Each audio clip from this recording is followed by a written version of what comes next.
Republican strategists and Republican campaign workers, including some Republican House and Senate aides, have spent the last couple weeks really freaking the hell out.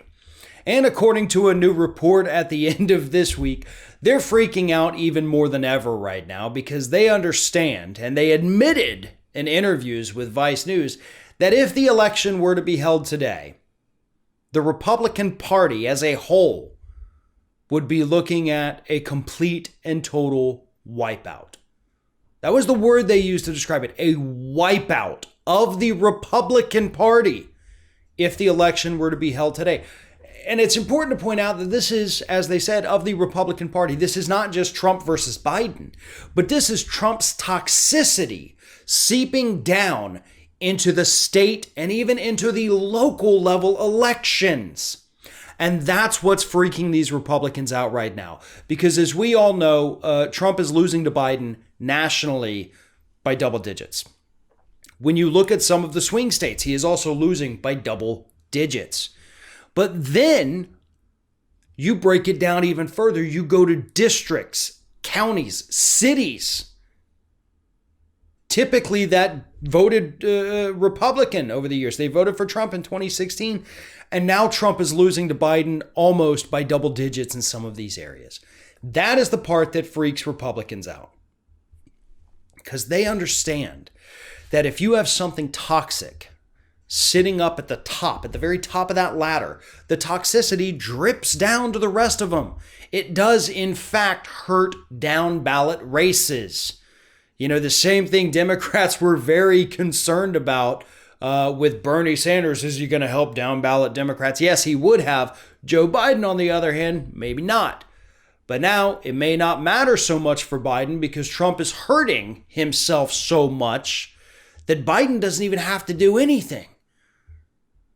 And that is what Republicans are scared of. They don't know how to handle this. They don't know how to handle the big wipeout that they see coming their way. And sure, we got 4 months till the election, and that is an eternity in political world. But I remember saying that 5 months before the election. I was saying that 6 months before the election. I was saying that 7 months before the election. Do you see where I'm going with this? We have been saying this, as have plenty others. You know, we were saying it back in January, like, hey, don't get comfortable. Election's a long way away. February, don't get comfortable. Election's a long way away. March, same thing. And now it's like, it's not as far away as you'd think. Certainly not as far away as Republicans would like it to be, because they have less and less time with each day that ticks by to right the wrongs of Donald Trump. And the best part is they're not going to be able to right the wrongs. Because obviously the hardcore Democrats are going to vote Democrat. The hardcore Republicans, they're going to vote Republican. It's that center swath, right? The people who don't really have loyalty to either party. You know, they're not necessarily thrilled with their lives. For good reason. The economy has not ever really quite worked for them. So they do kind of jump ship here and there.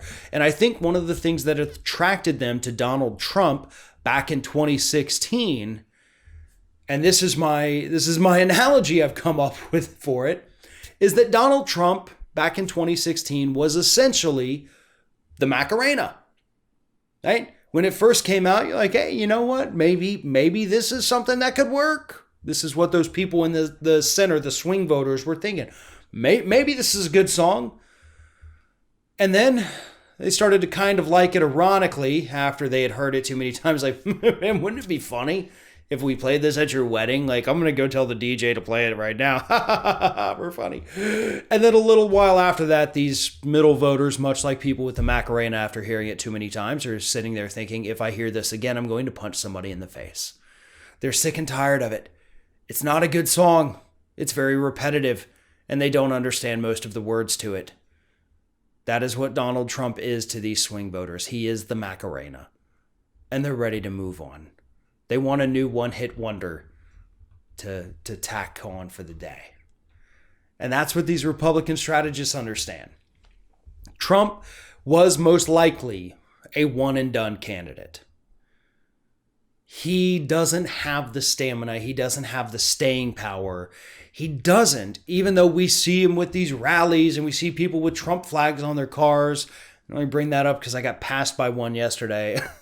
It's a moron. But anyway, those are the minorities. Like, those are so rare. Those are unicorns. That's how rare they are. That's why we talk about them. If everybody was out there doing it, or half the country was doing it, it wouldn't seem odd when you see one. But that's what's happening. He is hurting Republicans at the local level. He's hurting them at the state level, and he's certainly hurting them at the federal level. And he doesn't know how to fix himself. He refuses, actually, to fix himself. And Republicans across the country don't know a good way to disassociate their candidate and their race from this highly toxic president.